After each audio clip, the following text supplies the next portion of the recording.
Level 300 monks looking for where to hunt, here goes 15 spawns rank of experience. For a quick disclaimer, this is a compilation video, so very short explanation on each hunt. In the future, they will get dedicated videos to break down how to hunt them. Also, the hunts were done with the best and slow weapons, and are after the most recent nerf. With that said, let's begin the list. Starting on Drefia Grims. This one, located in the west of Darasha, is an alternative spawn to hunting Grims, in case the ones from Yalahar are too contested, and since this one is likely to be available, you get to continue using praise if you are holding onto them. On my most recent hunt, I was doing around the 2.6kk raw XP, and on my last recording before that, at 255, I was doing 2.8kk before some nerfs. Next up, also in Darasha, were hyenas. This is a pretty solid spawn starting at 200, and it starts peaking by now. Here this time around at 306, I was doing 2.7kk raw with almost 600k profit the hour, so clearly worth the high contest it tends to get. Keep in mind this was on the south area of the spawn, which is the better side. The north side gives a little bit worse results.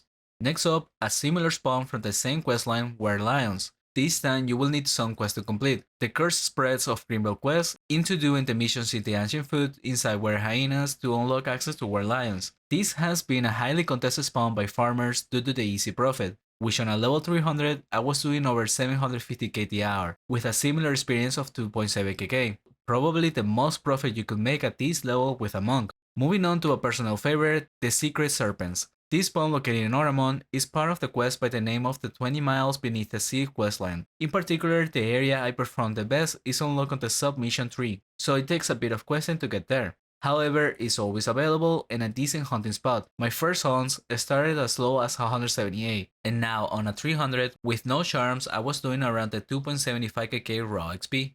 Moving on to another spawn in Oramon, a far more popular one, the Oramon West Raid. This spawn is located in the Gluth Underground Factory, and you need 300 botting points casted to get access. And this raid in particular is not always available. Due to the dynamic of the spawn, it can be some of the other raids, and it's only full spawn once an hour. On my Paladin video, I got to try all raids, and this one always performed best. But on the monk is likely not the case, since the summons take a lot of attacks from the changed penance. However, I didn't get to try the other raids, so I'm not sure of where they stand. I think the East raid likely should be good for monks. Anyways, on this one, I was doing 2.8kk, which is still quite decent. Now to a very popular spawn that monks get to solo hunt early on, Geyser Specters. This one requires simply to talk to an NPC and POH for access and that's it. However, it's highly contested due to being good for low level team hunts and some solos, with monks being on the list too. On this hunt I was doing around the 2.9kk raw XP, but it is the only hunt I had before the latest nerfs,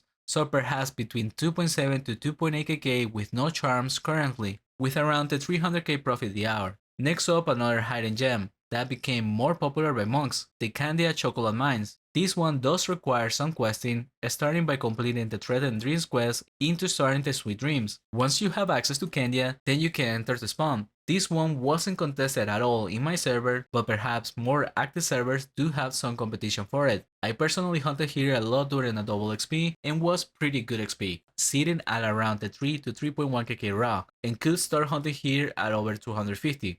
Next up on the list is some recent introductions, the Book World, starting with the Chapter 4, which is the last floor of the area. You should do the Between the Lines quest for access and to unlock the shortcuts. On this one, I got to hunt quite often during a double XP as well, since it seems it's not as heavily contested. Before the nerfs, I got the XP up to 3.7kk with 1 damage prey and no charm, but on the most recent hunt, I performed quite worse, down to the 3.2kk, which could have been me playing the worst that day, because I think the difference in XP is too high to be due to nerfs only, taking into consideration the other hunts on the list I tried. Anyhow, it is still good XP and decent profit, so consider trying it out. And it's also not the only spawn you can hunt from this questline. Chapter 3 is the next on the list. On this floor, before the nerfs, I was doing around the 3.3kk raw XP. And this time around the experience was just slightly lower to 3.2kk, which is part of the reason I believe I could have done better on Chapter 4. Regardless, this one is easier to hunt, due to the Merudere Brooch defense against their main attacks, and profit is a bit higher to almost 750k the hour, so clearly an underrated spawn in my opinion.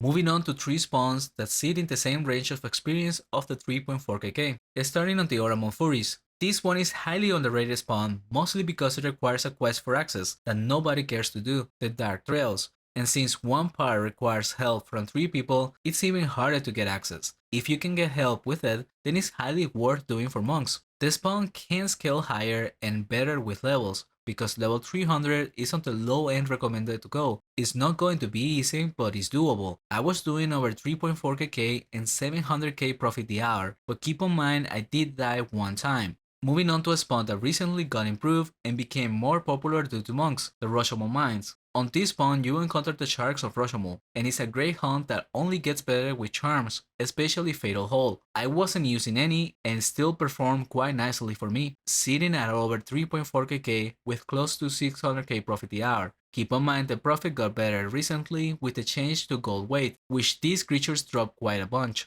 Definitely worth trying since I don't believe it's heavily contested. Just be aware that it is a bit dangerous at this level.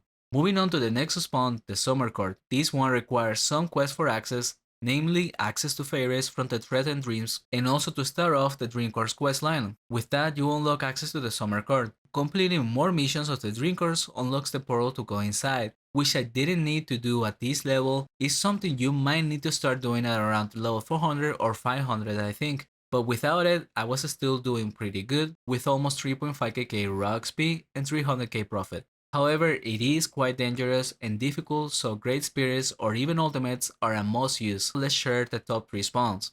Sitting in number 3 is the Winter Court. This spawn tends to perform worse than Summer Court in most cases, but at least with the Monk, it didn't seem to be the case this time around. I found it to be slightly better, sitting at around the 3.6kk raw XP with a profit of 600k the hour. However, it is just as dangerous to hunt, so I wouldn't recommend without a Cobra Bow for example. Although if you have charms already somehow, it would be viable with a worse weapon. Regardless, just like with the Summer Court, the Dream Court questline unlocks access through the portal, but I didn't need that at this level. It's something you will need once you start encountering Overkill.